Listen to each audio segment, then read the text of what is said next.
बिस्मिल्लाहिर्रहमानिर्रहीम अस्सलाम वालेकुम। सीएसएस नॉलेज इन की तरफ से आपको खुशामदीद कहता हूँ। आज का लेक्चर पॉलिटिकल साइंस 2 का लेक्चर कॉन्स्टिट्यूशन ऑफ जर्मनी के ऊपर होगा और इसमें हम जर्मनी के कॉन्स्टिट्यूशन के सेलिएंट फीचर्स को एग्जामिन करेंगे। तो आइए शुरू करते हैं आज का lecture, the constitution of Germany. सबसे पहले हम जर्मनी के कॉन्स्टिट्यूशन का हिस्टोरिकल पर्सपेक्टिव देखते हैं और एग्जामिन करते हैं कि वो कौन सा बैकग्राउंड था जिसमें ये जर्मनी का कॉन्स्टिट्यूशन बना।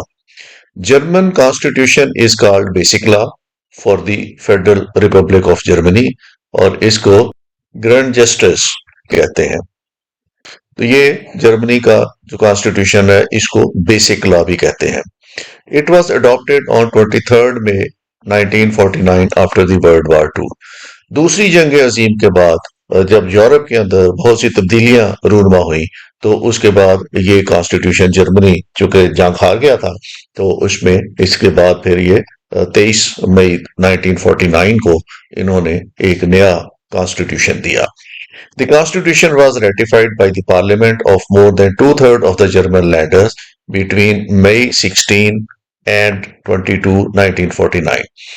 जर्मनी के उस वक्त 16 फेडरेटिंग यूनिट थे और इन्होंने 16 फेडरेटिंग यूनिट ने इस कॉन्स्टिट्यूशन को अपने अपनी असेंबलीज के अंदर अप्रूव किया और उसके बाद ये 23 मई 1949 को जर्मनी की जो असेंबली है, जो पार्लियामेंट है, उसने इस आइन के मसौदे की मंजूरी दी और ये नाफिज अमल हो गया। The constitution was influenced by the occupying foreign nation। चूंकि जर्मनी शिकस्त खा गया था 1945 में, तो इसके बाद जो उस वक्त की पावर्स थी, जो विक्टोरियस पावर्स थी, जिसको हम अलाइड फोर्सेस कहते हैं, तो उनका बहुत ज्यादा इन्फ्लुएंस था इस आइन को बनाने में और उनकी ये कोशिश थी कि जर्मनी का आइन ऐसा बने कि उसमें फिर नाजीइज्म दोबारा जर्मनी के अंदर वापस ना आए और जर्मनी एक मॉडर्न डेमोक्रेटिक स्टेट के तौर पर, रिपब्लिक स्टेट के ऊपर के तौर पे सामने आए। The framers of the constitution sought to create a constitution that would protect against the authoritarianism of the third reach. ये नाजी रिजीम जो थी हिटलर की, वो उनकी कोशिश ये थी कि जिन्होंने आइन बनाया कि दोबारा उस तरह के हालात पैदा ना हो कि जर्मनी के अंदर डिक्टेटरशिप आ जाए या फाशिज्म आ जाए। तो इसलिए उन्होंने एक डेमोक्रेटिक रिपब्लिकन कल्चर का को सामने रखते हुए जर्मनी का कॉन्स्टिट्यूशन जो था वो ड्राफ्ट किया था। The German reunification for re-establishing Germany as a single sovereign state began on 9th November 1989 and culminated on 3rd October 1990। जब रशिया की डिसइंटीग्रेशन हुई तो उसके बाद जर्मन के दोनों विंग्स, ईस्ट जर्मनी और वेस्ट जर्मनी ने रीयूनिफिकेशन की कोशिशें शुरू की और ये 9 नवंबर 1989 को इसका आगाज होता है जब बर्लिन वॉर जो है उसको डिमोलिश किया जाता है और ये 3 अक्टूबर 1990 तक ये प्रोसेस मुकम्मल हो जाता है और जर्मनी के दोनों विंग जो है, ईस्ट जर्मनी और वेस्ट जर्मनी, ये दोबारा से मुत्तहिद हो जाते हैं और इस तरीके से ये कॉन्स्टिट्यूशन फिर इन दोनों जर्मनी की जो रीयूनिफाइड फॉर्म थी उसको लेके आगे चलता है। अगर हम सेलिएंट फीचर्स देखें जर्मन कॉन्स्टिट्यूशन के, तो इसमें सबसे पहला जो फीचर है इसका वो ये है कि this is a written constitution. ये रिटन सूरत में अवेलेबल है और इसके अंदर 146 आर्टिकल हैं और इन 146 आर्टिकल्स को उन्होंने 11 चैप्टर्स में डिस्ट्रीब्यूट किया हुआ है। तो written constitution with 146 articles and 11 chapters. इसका फेडरल स्ट्रक्चर है इस कॉन्स्टिट्यूशन का, वो फेडरल गवर्नमेंट है वहां पे। Germany is a federal state having a central government and 16 federating units जिनको ये लैंडर कहते हैं। तो इनके 16 फेडरेटिंग यूनिट है जिसको हम ऊफिया में पाकिस्तान में हम सूबे कहते हैं, तो वहां पे इसको लैंडर्स कहते हैं। तो इसकी 16 फेडरेटिंग यूनिट्स हैं और एक सेंट्रल गवर्नमेंट है। इस तरह जर्मनी जो है एक फेडरल स्ट्रक्चर रखता है। जर्मन के कॉन्स्टिट्यूशन के आर्टिकल 20 जो है वो federal Republic of Germany is a democratic and social federal state. तो ये वहां पे डेमोक्रेसी है, उसके बाद ये फेडरल स्टेट है। तो ये आर्टिकल 20 इसको क्लियरली डिस्पेल करता है। आर्टिकल 20 ही आगे कहता है all state authority is derived from the people, कि वहां पे सॉवरेनिटी जो है that lies with the people. It shall be exercise by the people through elections and other votes and through specific legislative, executive and judicial bodies। तो इस के जो खद्दोखाल हैं जर्मन कॉन्स्टिट्यूशन के, उसमें एक तो ये रिपब्लिक है कि यहाँ पे इलेक्शंस के जरिए जो है वो वोट के जरिए लोग अपने नुमाइंदे चुनेंगे। तो इसका एक रिपब्लिक स्ट्रक्चर है और उसके बाद इसके जो ऑर्गन्स हैं वो भी आर्टिकल 20 के अंदर डिस्पेल किए हुए हैं। वो लेजिस्लेटिव है, एग्जेक्टिव है और जुडिशियल बॉडीज हैं।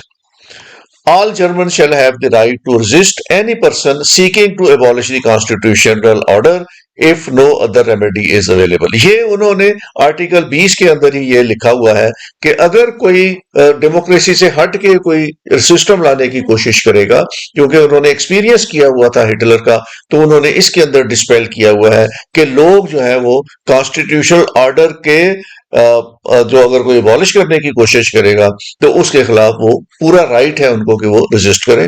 तो ये इस तरीके से आर्टिकल 20 जो है वो उसके खद्दोखाल को बताता है कि वहां पे फेडरेशन होगी, डेमोक्रेसी होगी, रिपब्लिकन होगा और उसके ऑर्गन्स जो है वो स्टेट के लेजिस्लेटिव, एग्जेक्टिव और जुडिशियल बॉडीज होंगे। अगला बड़ा फीचर उनके कॉन्स्टिट्यूशन का है, that is the parliamentary form of government. कि आर्टिकल 38 ये डिस्पेल करता है कि जर्मनी में पार्लियामेंट्री फॉर्म ऑफ गवर्नमेंट होगा।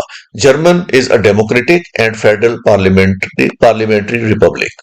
तो ये डेमोक्रेसी है, पार्लियामेंट्री रिपब्लिक है। The president is the head of the state.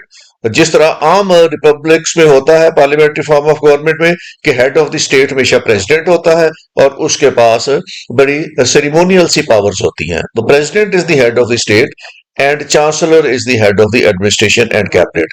और चांसलर जो है वो हेड ऑफ द एडमिनिस्ट्रेशन है। तो वहां पे जो हेड ऑफ द एडमिनिस्ट्रेशन है उसको चांसलर कहते हैं। चांसलर जो है इसके पास तमाम एडमिनिस्ट्रेशन की पावर है। Chancellor and the cabinet is responsible to the parliament. और चांसलर का इंतखाब जो है ये लोअर हाउस करता है और ये लोअर हाउस का पार्ट एंड पार्सल है और ये फिर पावर रखता है कि लोअर हाउस को डिसॉल्व भी कर सके और लोअर हाउस के पास पावर है कि वो इसके खिलाफ नो कॉन्फिडेंस पास कर दे। तो चांसलर एंड हिज कैबिनेट जो है ये रिस्पॉन्सिबल है टू द पार्लियामेंट, ये जवाबदेह है पार्लियामेंट को और पार्लियामेंट इनको सेंश्योर कर सकता है, इनके खिलाफ नो कॉन्फिडेंस पास कर सकता है, इनको इनके ओहदों से हटा सकता है। German has a bicameral parliament. German में पार्लियामेंट के दो हिस्से हैं। In Germany the federal legislative power is vested in the parliament which has two houses. तो जितनी भी लेजिस्लेटिव पावर्स हैं ये उनकी पार्लियामेंट के पास है और पार्लियामेंट के दो हाउस हैं।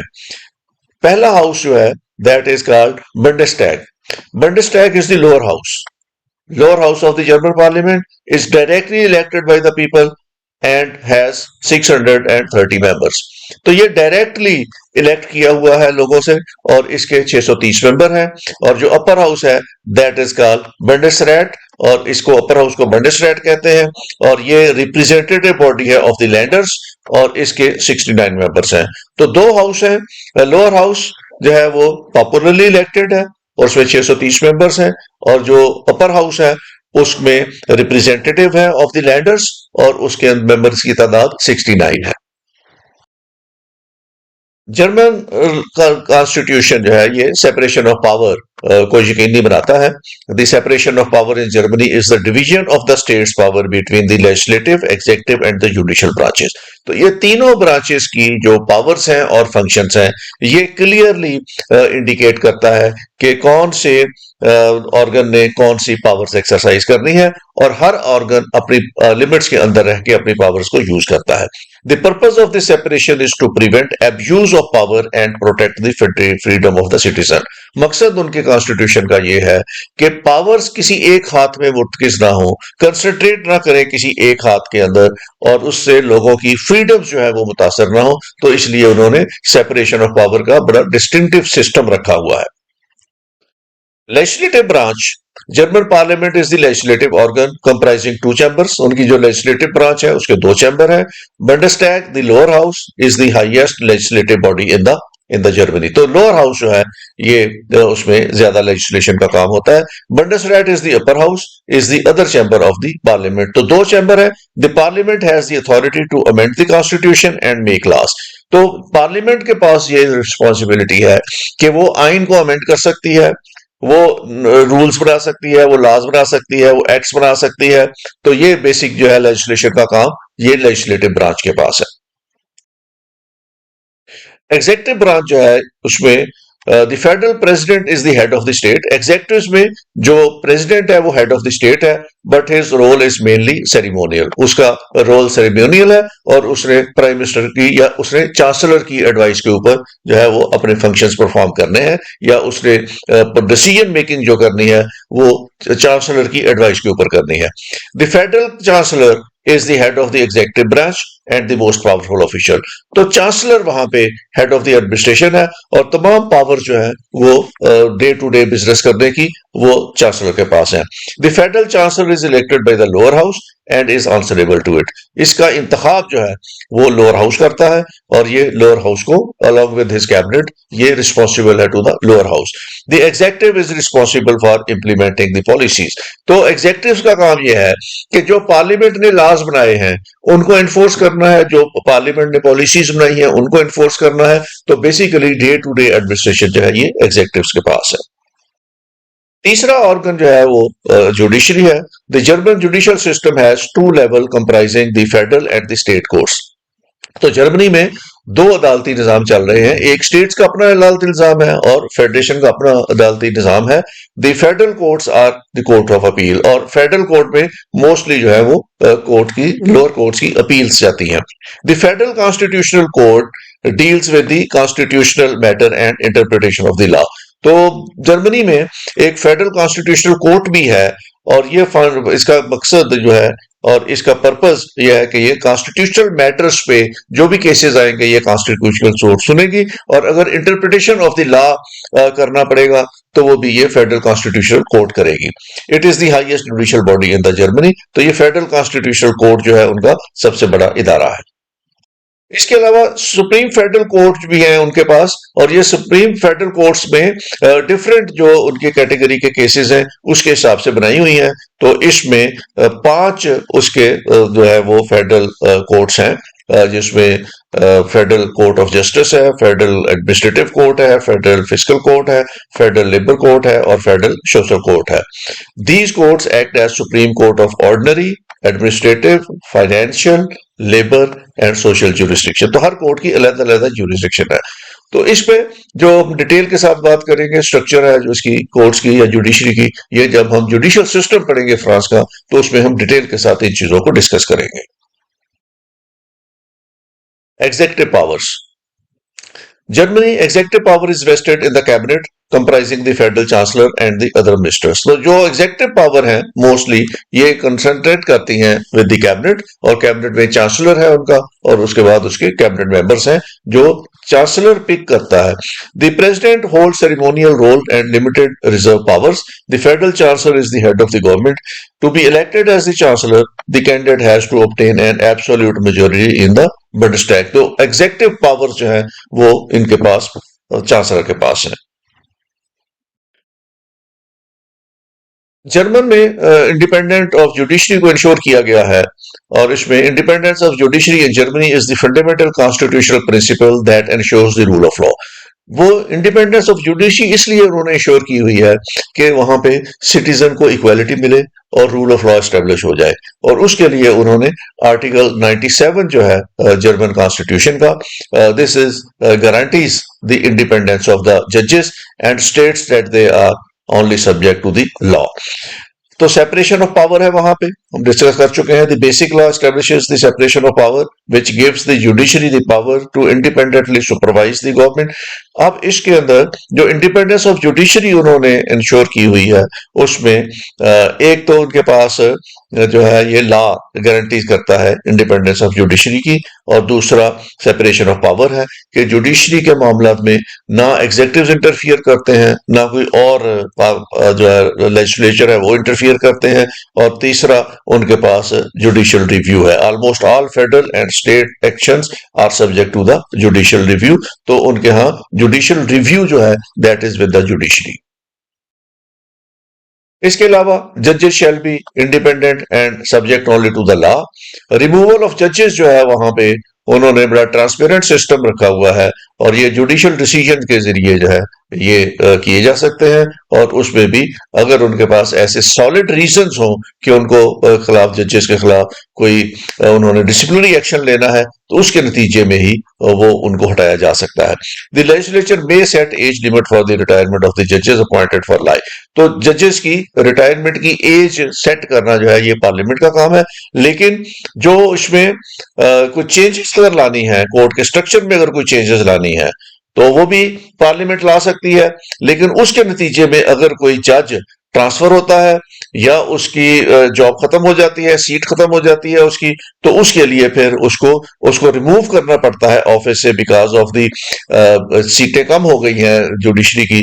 तो उसके लिए फिर उसको सैलरी जो है उस हिसाब से फुल सैलरी जो है उसको प्रोवाइड करनी पड़ेगी। उसकी सैलरी के ऊपर कोई कट नहीं लगा सकता। जजेस की मराहत के ऊपर पार्लियामेंट कोई कदका नहीं लगा सकती। अगर किसी जज को उन्होंने ले ऑफ करना है तो उसको वो सैलरी उसी तरीके से और बरात उसी तरीके से उसको मिलती रहेगी। जर्मन कॉन्स्टिट्यूशन में प्रोटेक्शन ऑफ ह्यूमन राइट्स का बहुत अच्छा सिस्टम जो है वो इनकॉर्पोरेट किया गया है। चैप्टर 1 जो है basically that deals with the human rights और इसका आर्टिकल 1 से लेके आर्टिकल 9 तक वो तमाम ह्यूमन राइट्स उन्होंने इनोमिनेट किए हुए हैं जो लोगों को जर्मनी में दस्तयाब हैं। These rights include equality before the law, freedom of association, freedom of assembly, freedom of expression, freedom of movement and freedom of expression। तो ऑलमोस्ट जितने भी फंडामेंटल ह्यूमन राइट्स हैं ये उन्होंने अपने चैप्टर 1 में और आर्टिकल 1 से लेके आर्टिकल 19 तक उन्होंने अपने कॉन्स्टिट्यूशन में ये तमाम ह्यूमन राइट्स उन्होंने अपने कॉन्स्टिट्यूशन के चैप्टर 1 में आर्टिकल 1 से लेके आर्टिकल 19 तक इनुमरेट किए हुए हैं। Germany protects human rights through a combination of laws, institutions and international agreements. तो उन्होंने जो सिस्टम बनाया हुआ है ह्यूमन राइट्स की प्रोटेक्शन का उसके अंदर एक तो उन्होंने लॉज ऐसे बनाए हुए हैं जहां से उनकी लिबर्टीज जो है वो प्रोटेक्ट हो। उसके बाद उन्होंने इंस्टीट्यूशनल सेटअप ऐसा किया हुआ है जिसमें कोर्ट्स हैं जो फंडामेंटल राइट्स की वायलेशन के केसेस टेकअप करती हैं। और उसके बाद वो जो इंटरनेशनल एग्रीमेंट्स हैं जैसे ह्यूमन राइट्स के United nation human rights charters वगैरह उन्होंने साइन किए हुए हैं। तो इस तरह उन्होंने एक पूरा मैकेनिज्म दिया हुआ है protection of the human rights का। German constitution is a rigid constitution. Rigid constitution हम उसको कहते हैं जिसको अमेंड करना बड़ा मुश्किल हो जाए, उसको आसानी के साथ अमेंड ना किया जा सके। तो जर्मन कॉन्स्टिट्यूशन को भी अमेंड करना इतना आसान नहीं है। German constitution is rigid and it requires 2/3 majority in the Bundestag and the Bundesrat to amend the constitution the basic law. तो इसको अमेंड करने के लिए पार्लियामेंट में 2/3 की मेजोरिटी चाहिए और अगर 2/3 मेजोरिटी से लोअर हाउस और अपर हाउस दोनों इसको अप्रूव कर दें और प्रेसिडेंट उसको साइन कर दे तब जो है कॉन्स्टिट्यूशन अमेंड किया जा सकता है। अदरवाइज कॉन्स्टिट्यूशन को अमेंड नहीं किया जा सकता। तो it is a rigid constitution. So far 62 amendments have been carried out in German constitution since 1949। तो अब तक इसमें 62 आईनी तरामीम की जा चुकी हैं। The basic law last amended by act of July 21, 2010 और आखिरी अमेंडमेंट जो इसमें की गई थी वो 2010 में की गई थी। ये था हमारा आज का लेक्चर जिसमें हमने जर्मनी के कॉन्स्टिट्यूशन पे डिस्कस किया और हमने जर्मनी के कॉन्स्टिट्यूशन के सेलिएंट फीचर्स देखे। इंशाल्लाह अगला लेक्चर हमारा जो है ये पॉलिटिकल सिस्टम ऑफ जर्मनी होगा। उस वक्त तक के लिए thank you very much, take care, खुदा हाफिज।